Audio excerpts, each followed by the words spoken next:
بیت اللہ سے عشق کرنے کے لیے, بیت اللہ سے محبت کرنے کے لیے ہمارے لیے اتنی دلیل کافی ہے کہ اس بیت اللہ کو, یہ رب نے کیا کہہ دیا اس کے بارے میں کہ کس کا گھر ہے, میرا, بس اتنا کہہ دیا. اب ہمیں کوئی ڈاکومنٹ نہیں چاہیے, اس کے لیے کوئی ثبوت نہیں چاہیے, مزید کوئی ثبوت نہیں چاہیے. یہ نسبت ہمیں مجبور کرتی ہے کہ ہم لاکھوں لاکھوں روپے خرچ کر کے اس گھر کی زیارت کے لیے جاتے ہیں اور اپنا پسینہ وہاں جا کے بہاتے ہیں. کہ آپ نے, اللہ نے آپ کو جو آرڈر دیے تھے آپ وہ پورے سال پورے کرتے رہے ہیں, مگر ان میں دیوانگی کا اظہار نہیں ہے. اللہ کہتے ہیں کہ زندگی میں ایک دفعہ احرام باندھ کے آؤ, پراپر ڈریس پہننے کی اجازت نہیں ہے, اور دیوانوں کی طرح بیت اللہ کے گرد چکر لگاؤ, صفا مروہ میں دوڑو. حالانکہ یہ کون سی بات ہے, دوڑنا تو کوئی عبادت نہیں کہلاتی نا. اللہ نے کہا دوڑو, بیت اللہ کے غلاف سے لپٹ کے, بیت اللہ کے دروازے سے اپنے رخسار کو رگڑ کے میرے سامنے رو, جیسے محبوب کسی سے لپٹ کے محبت کا اظہار کر رہا ہوتا ہے. میدان عرفات میں مٹی میں اپنی ناک کو رگڑو. تو یہ جو اللہ نے عبادت کا ایک خاص طریقہ رکھا ہے, یہ طریقہ صرف ان کو سمجھ میں آئے گا جو دیوانوں کی طرح اپنے رب سے محبت کرتے ہیں. جن کی طبیعت میں دیوانوں والی محبت نہیں ہے وہ اس طریقے کو, اس طریقہ عبادت, یہ والا طریقہ ان کی سمجھ میں نہیں آئے گا.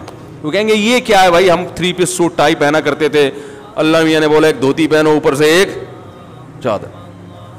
یہ کیا ہے, وہاں جا کے کیا کر رہے ہیں, گھوم رہے ہیں, حجر اسود کو چوم رہے ہیں. کیا ایک پتھر ہی تو ہے بھائی, اس کو کیوں چوم رہے ہیں بھائی؟ بیت اللہ کا, بیت اللہ سے نسبت ہے اس کی, یہ اللہ کا گھر ہے. کیسے دیواروں سے لوگ رخساروں کو لگا رہے ہوتے ہیں وہاں.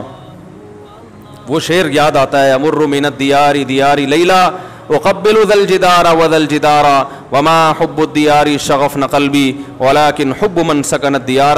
جو مجنوں تھا نا, وہ لیلا کے گھر در و دیوار, اس زمانے میں محبوبائیں پردہ کیا کرتی تھیں, ٹھیک ہے نا, ڈیٹ ویٹ کا سسٹم ایجاد نہیں ہوا تھا, موبائل پہ ایزی لوڈ اور یہ سب مس کالیں وس کالیں چلتی نہیں تھی. کبوتر بازی ہوتی تھی, وہ کبوتر لے کے آتا, وہ کبوتر بعض دفعہ کہیں اور بھی چلا جاتا تھا, ٹھیک ہے نا. تو بڑی پرابلم تھی.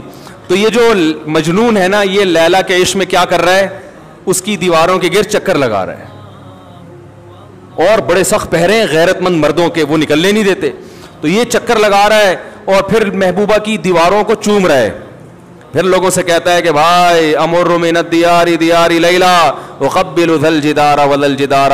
لوگوں میں لیلا کے در و دیوار کے گرد گھومتا ہوں, کبھی اس دیوار کو چومتا ہوں کبھی اس دیوار کو. لوگوں اتنا پاگل نہیں ہوں کہ مجھے دیواروں سے محبت ہو گئی ہے. وما حب الدیار شغفن قلبی. تم مجھے دیکھ کر پہلے ہی مجنوں کے تانے مجھے مل رہے ہیں, لوگ دیوانہ کہہ رہے ہیں, پاگل کہہ رہے ہیں. اللہ کی قسم اتنا پاگل نہیں ہو کہ دیواروں سے محبت ہو جائے. ولكن حب من سکن الدیار. ان دیواروں کی نسبت جس محبوب کی طرف ہے, اس محبوب کی محبت نے مجھے دیواروں کو چومنے پر مجبور کر دیا ہے. یہ رشتہ ختم ہو جائے. یہ دیواریں میری نظر میں 2 ٹکے کی نہیں ہیں. بیت اللہ کی دیواریں بھی سیمنٹ گارے کی بنی ہے میرے بھائی, اس کا غلاف بھی کپڑے کا غلاف ہے, وہ کوئی مریخ سے نہیں آیا ہوا. یہی سیمنٹ, یہی بجری, یہی ریت, اسی سے وہ اینٹیں بنی ہیں. لیکن ان اینٹوں کو دیکھنے کے لیے, اس غلاف کو چومنے کے لیے, اس غلاف کے گرد طواف کرنے کے لیے ہم 6-6, 7-7 لاکھ روپے خرچ کر کے جاتے ہیں. اور لاکھوں کے مجمع میں جہاں پھسلنے کا بھی خطرہ ہو, جان کا بھی خطرہ ہو, اس بیت اللہ کے گرد گھومتے ہیں. اس کی وجہ بھی یہی ہے کہ ہمیں ان دیواروں سے محبت نہیں ہے.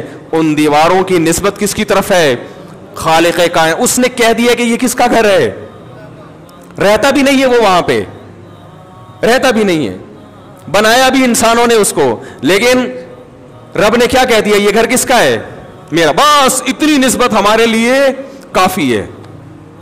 بیت اللہ سے عشق کرنے کے لیے, بیت اللہ سے محبت کرنے کے لیے ہمارے لیے اتنی دلیل کافی ہے کہ اس بیت اللہ کو, یہ رب نے کیا کہہ دیا اس کے بارے میں کہ کس کا گھر ہے, میرا. بس اتنا کہہ دیا. اب ہمیں کوئی ڈاکومنٹ نہیں چاہیے, اس کے لیے کوئی ثبوت نہیں چاہیے, مزید کوئی ثبوت نہیں چاہیے. یہ نسبت ہمیں مجبور کرتی ہے کہ ہم لاکھوں لاکھوں روپے خرچ کر کے اس گھر کی زیارت کے لیے جاتے ہیں اور اپنا پسینہ وہاں جا کے بہاتے ہیں. کتنی ٹینشن میں نے بوڑھے بوڑھوں کو دیکھا ہے, بوڑھے بوڑھے لوگوں کو دیکھا ہے, کتنی ٹینشن. یہ تو آج بیت اللہ کی زیارت آسان ہو گئی, جب بیت اللہ کی زیارت آسان نہیں تھی, لوگ جب بیت اللہ پہ پہلی نظر پڑتی تھی بے ہوش ہو جایا کرتے تھے, اٹیک ہوئے لوگوں کو, موت ہوئی ہے لوگوں کی. تو یہ ابراہیم علیہ السلام نے اللہ کا گھر بنایا اور کیا اعلان کیا, اللہ اس ایسی زمین پہ گھر بنا رہا ہوں جہاں نہ گھاس کا تنکا اور نہ پانی, لیکن تو اس جگہ کو ایسا بنا دے کہ تہوی الیہ افئدۃ الناس, کہ لوگوں کے دل اس کی طرف لڑکنا شروع کر دیں.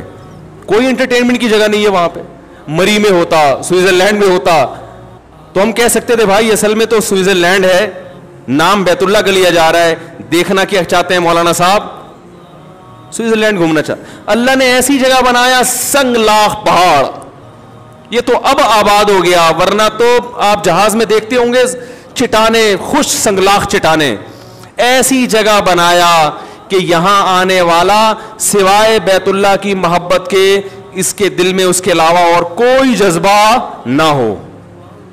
اور یہی وجہ ہے کہ آج وہاں جدہ پہ جو کچھ ہوتا ہے, جدہ ایئرپورٹ پہ سب جانتے ہیں, لوگ کیوں برداشت کرتے ہیں. کسی اور ایئرپورٹ پہ اتنی سختی ہو اور یہ کچھ ہو, لوگ اس ملک میں جائیں گے, چھوڑ دیں گے. یہ بیت اللہ کی محبت ہے جو لوگوں کو کھینچ کے لاتی ہے. تو اللہ نے حج کیوں رکھا ہے؟ دیوانگی کے اظہار کے لیے. نبی صلی اللہ علیہ وسلم نے فرمایا ذاق طعم الایمان من رضی باللہ ربا وبالاسلام دینا وبمحمد صلی اللہ علیہ وسلم نبیا. اسلام کا ذائقہ چکھ لے گا وہ شخص جس نے اللہ کو اللہ مان لیا, نبی کو نبی مان لیا, اور اللہ کی کتاب کو کتاب مان لیا. تو آپ نے فرمایا اسلام کا ذائقہ, اس سے پتہ چلتا ہے اسلام میں کیا ہے, ایک چاشنی, ایک لذت ذائقہ ہے.